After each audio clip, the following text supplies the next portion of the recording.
ndax waxuloon dañ leen war a jàpp tëj barki démboo Njaay assemblée nationale yaa ko dégg tey bu waxee le contraire est-ce que jar na ngay joxe crédit ci waxam boobu en tout cas man du ma ko def ku ko bëgg nag tu es libre mais man du ma ko def. kon nee naa du ma déglu ay waxam parce que xam naa ne waxam amul njeexital. alors sànq laaj naa la lan ngay ragal ci loolu mais apparemment dictature kon ngay ragal ñu tàbbi ci. mais ci doxalin yi rek le temps que mu nekk à côté du président on a senti ça. lan moo ko jotaleeg Diomaye d'après ce qu'il dit lu tax jàppuñ ngaa ñu tëj leen ci kaso bi dañ leen war a sa attends. la reddition accuser nit taxul nit ki coupable il faut nga am ay preuve wala ne kii dafa tooñ bu boobaa dañ ko yoon da ko war a daan mais moom systématiquement da nga bokkoon dañ la war a tëj ci nga nekkoon dañ la war a tëj joxoñ naa la dañ la war a jàpp comme il le disait dans son meeting loolu mooy dictature. Heureusement qu'on a des juges pour l'instant encore debout à chaque fois bu ñu xoolee ne liñ bëgg a teg kii teguwul ci yoon ñu bàyyi la nga ñibbi. voilà naroon na jëm si am nañu ay piliers yoo xam ne mun nañu continuer di compter ci ñoom. mais jusqu'à quand ak lu mën a xew. pilier lu mu dëgër bu yàggee mu flanché bâtiment ay fondation la ak ay piliers poto yooyu maanaam la rouille mën na ko attaquer ba bâtiment bi daanu. wala da ngay ragal ci 3 ans yi ñu def ay modifications yoo xam ne assemblée da koy valider. ñu def lu fa dem ñu valider ko loolu moom jarul sax. waaw loolu moom jarul non nit mën na majorité te jomb yenn yi. Les gens pensent que le 23 juin 2011 ay pression de la rue moo tax Abdoulaye Wade bàyyi affaire 23 juin boobu pourtant il y avait une majorité large et très large qui pouvait modifier la constitution.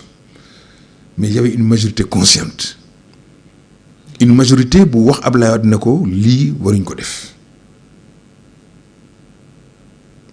mais loolu tax Abdoulaye Wade toog wax ministre am ne ko retirer loi bi bu fekkoon ne dictateur la dafay mater les manifestants te dara du xew parce que au sommet day wax je protège l'État. Il y avait une insurrection qui se préparait la sécurité de l'État n'était plus garantie. Le fonctionnement de l'Assemblée nationale était en train d'être bloqué mais dafa nekkoon ak ay démocrate moom mu nekk démocrate mais quand on est dans une république un état boo xam ne ñi ko yor amuñu boobu taxawaay amuñu boobu xalaat seen xel ak seen expérience yeggul foofu amuñu boobu sens de l'état et de la république mais tout est possible.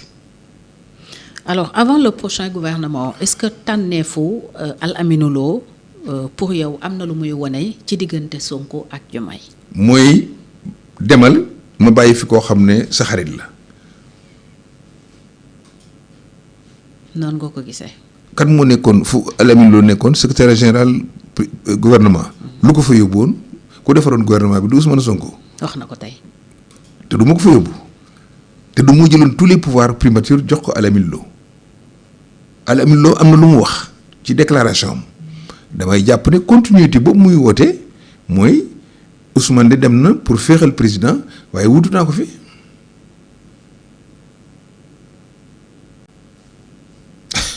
qu'est-ce que les Sénégalais peuvent attendre de Al Amine Lo ki nga xam ne moo toog fii ne way dette bi am na dañ ma ko doon nëbb pendant 25 ans nga nekk BCEAO. dañ ma dribblé la wax. dañ ma dribblé ku ñu dribblé war ngaa jiiteem réew war ngaa jiite primature. gouvernement. koo xam ne ay fonctionnaire ministre des finances mën nañ laa nëbb solum te loolu nekk sa spécialité d'abord ngeen bokk lu ngeen jàng ensuite yow nga nekk banque yi ñoom nekkuñu ko nga am relation ak bailleur de fonds yi am relation directe ak la grande banque centrale nga xëy nga naan waaye dañu ma dribblé quand même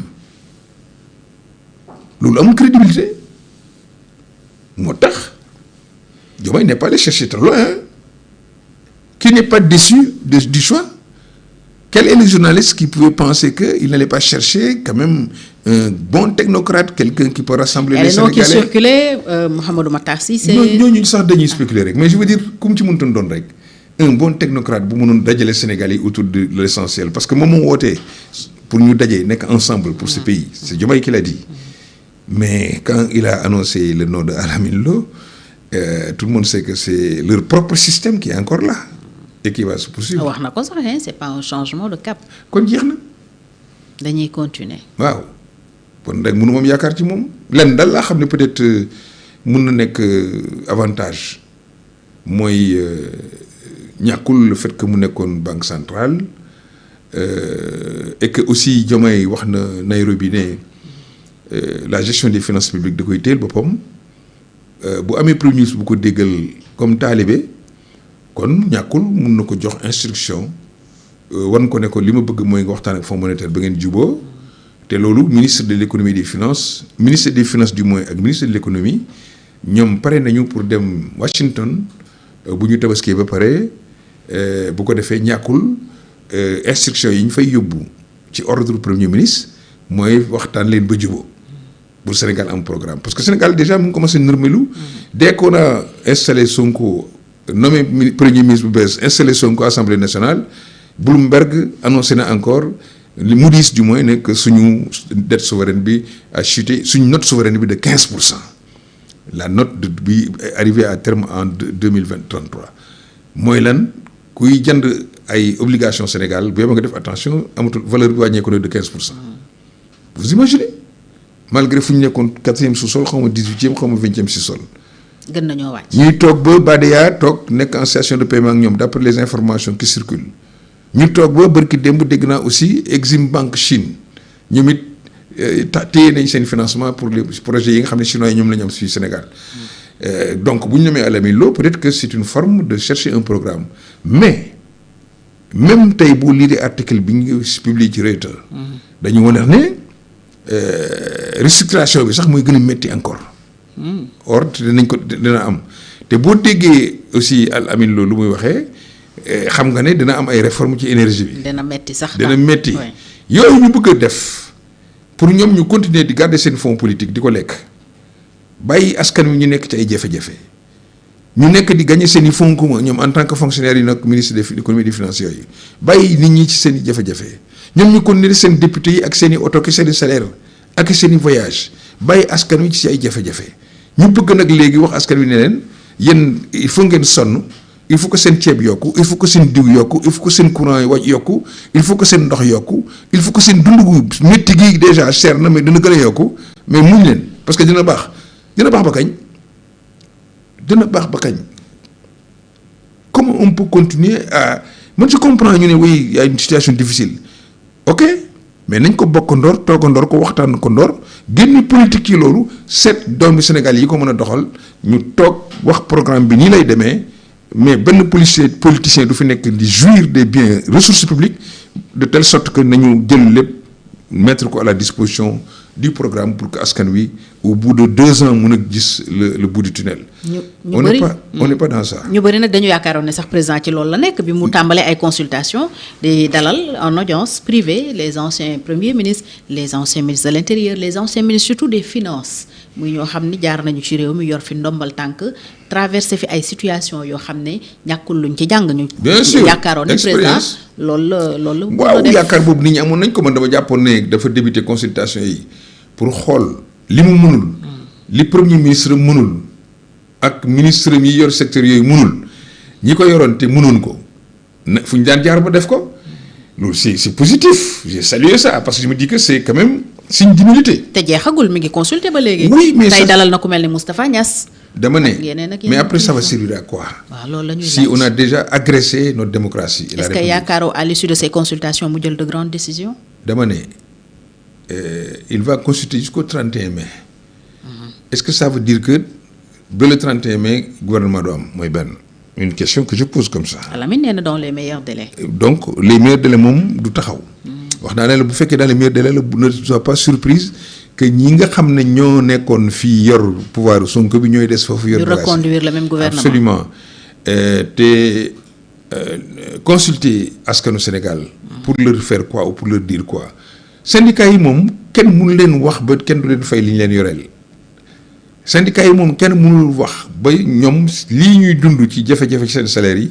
ñu bëgg ci compat leneen parce que dañ nekk ci plan d'austérité boo xam ne gisuñ exemple bu jógee ci kaw nguur gi.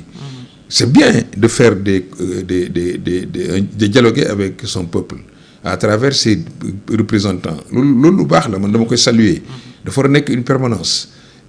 mais dafa war a am jeexital nit bu ñu waxtaanee ba juboo ci dara am xel yu rafet génn. Abdoulaye da daan wax naan bu daan waxtaan ak Abdou Diouf. lii may dem du samay oom du fa des. sukk du la tee yóbbu say. la may waxtaan pour réew mi baax la. ñaar moo mun a am. ñu waxtaan ba ñu tënk ci dara ñu ne lii moo baax nañ ko def ñu ne ñun PDS dañuy bokk ci ñi koy doxal wala dañ leen di bàyyi ñoom ñu doxal ko ñu leen di surveiller loolu aussi approche la mais lan mooy approche Diomaye moo tax opposition bi naan woy xamuñ lan mooy terme de référence dialogue ñoom nañ xar ba ñu woo leen ñoom kenn woowu leen kenn woowu leen et kañ leen di woo suba le 27 di bisu tabaski pour certains sénégalais 28 jours tabaski 29 di week-end mu bugg a jeexal consultation yi le 31 kañ lay gis opposition bi ak le syndicaliste ak le peuple qui compte maanaam ñi nga xam ne kilifa diine yi kilifa aada yi les femmes les jeunes kañ. kon ñi annoncé ay dañuy boycotté ak duñu wuy ji amul sens pour yow ndax kenn woo. si mën nga a priori ñu ne day organiser waxtaan nga ne man du ma waxtaan ak yow saa nga xam sax li ngeen di waxtaan. mais a priori aujourd'hui jusqu'à présent aujourd'hui ba démb ci guddi boobu am na ñu ma waxal ñoo xam ne xam nañ ne waxaguñ leen ne leen lii la ñu war a waxtaanee. woowaguñ leen itam. lan nga yaakaar ne président moom la bëgg ci waxtaanam ak ancien premier ministre yi ancien ministre de l'intérieur yegg sax ba ci dalal Antoine Diome mi ñu jàmmaar lool fii entre 2021 et 2024. Antoine Diome jàmmaarloo leen ak yéen Antoine Diome jàmmaarloo ak ñoom. ñoom ñoo jàmmaarloo ak état bi. état bi agir Antoine Diome tur la. ku fa nekkoon Antoine Diome ngay tudd. bu fekkee li mu doon def moo tax Sénégal nekkoon ci jàmm ku fa nekkoon ni moom ngay def. ak le général Moussa Fall. li ma la wax rek Sénégal rek a tax ñu doon wax l'État quand on s'est attaqué à l'État s'est protégé l'État s'est totalement défendu avec les moyens yi mu am. mais nooy décrypter président dalal tey Antoine Diome moomu moo incarné woon le ministère public. incarné wul dara il dafa mu naam da koy recevoir ne ko sama gaañ yi bugg a dal sama kaw bu ñu jógee dal sama kaw nan nga daan def ñàkkul ñoom ñoo ko annoncé mais dañuy xeex ak xeex. dañu war a xeex et puis Fatou dellu si tuuti ci dialogue bi. yow yaakaar nga bu fekkoon ne déclaration Ousmane Sonko bi amuloon assemblée nationale. remaniement dina am. yaakaaruñ ko de. mais xam nga kon dialogue bi doon continuer di am. waaw parce que on s'attendait à ce que mu dialogue ba dialogue bi pare mu xool situation bi mu demee remaniement def un gouvernement d'ouverture loolu lañ doon xaar ah léegi dialogue bi benn sens la amati léegi parce que son problème c'était Ousmane Sonko. la preuve il parle pas avec son premier ministre il parle avec les autres anciens premiers ministres. peut-être tam son problème n'était pas Ousmane Sonko wala n'était pas Ousmane Sonko mais le Sénégal tout court. non le problème le Sénégal était toujours son problème. Dès qu'il a été élu président de la République son problème était le Sénégal mais au fil du temps son problème est devenu Ousmane Sonko parce que avant lui et Ousmane Sonko binôme bi ñu nekkoon il ne peut pas y avoir de problème Ousmane Sonko parce que Diomaye mooy Sonko mooy Diomaye bi ñu demee ba Diomaye nekkatul Sonko nekkatul Diomaye le problème de Diomaye léegi c'est Ousmane Sonko qui s'est opposé maintenant à Diomaye loolu moo tax ma ne la son problème c'était Ousmane Sonko mu xam ne Sénégal taxaw na parce que y a un problème c'est quoi c'est Ousmane Sonko et en réalité pour moi je le dis en toute franchise toute honnêteté le problème du Sénégal Ousmane Sonko la waaw pour man je peux me tromper ses amis vont dire encore oui il est haineux daf ko bañ je vois même des intellectuels qui pensent comme ça di wax affaire haine man lu may bañ ci Ousmane Sonko man maa ko njëkk ci teranga. En quoi Ousmane Sonko est-il le problème du Sénégal nan la nekkee. mais parce que le Sénégal la situation bu mu nekk Ousmane Sonko ko fa indi Ousmane Sonko moo tax fii ay xale 80 booy perte seen bakkan pour une situation insurrectionnelle que lui-même il a déclaré moom moo fexe fii bi ñu ko falee premier ministre ba léegi réew mi deful benn jéego moom moo guddeeg bëccëg di attaquer le président de la République ci ay manque d'autorité di wax ne am na loo xam ne bu ñu koy doxal demeewul noonu. moom mu déclaré fii lu tax Bayer dafay téye seen xaalis. l'histoire de la dette cachée mais ki ñu fal premier ministre aussi confirmé na ko mu mel ni aussi président. waaw mais kon président sax moom loolu la il sera donc le problème du Sénégal parce que tout réduire le Sénégal à une dette cachée je parle de tous les faits yi ma cité avant. oui pourquoi moi juste. mais li taxawal réew mi ci wàllu koom laa ne dette cachée bi bokk na ci. mais bien sûr loolu Al Amine loolu la gëm dette cachée bi bokk ci li ko taxawloo mooy. cuune wu ñi nga xam ne bu ñu amee dette bu même lu mu mënta toll. ñuy continuer di doxal réew mi di continuer di am ay bailleurs di continuer di am ay partenaires Macky Sall dafa amoon dette énorme kenn musul yëg ne bàyyi na bailleur toog ne duñu jox xaalis musoo dégg Fonds monétaire ne oui du ma ànd ak gouvernement Macky Sall parce qu'ils sont endettés et pourtant on était endettés très endettés d'ailleurs le Japon a plus de 125% de dette par rapport à son PIB. Non 250% du ma jum États-Unis moo nekk loolu mais est-ce que duñu leen kon ni di leen mës nga fa dégg coow ban borom kër tey moo nekkul ko endetté pour bu bëgg a doxal sa kër c'est pas ça le débat. Incompétence de la gestion de la dette pourquoi les bailleurs de fonds wax leen ne leen il faut qu'on s'entende sur naka la ñuy gérer la dette waxul leneen lu dul loolu.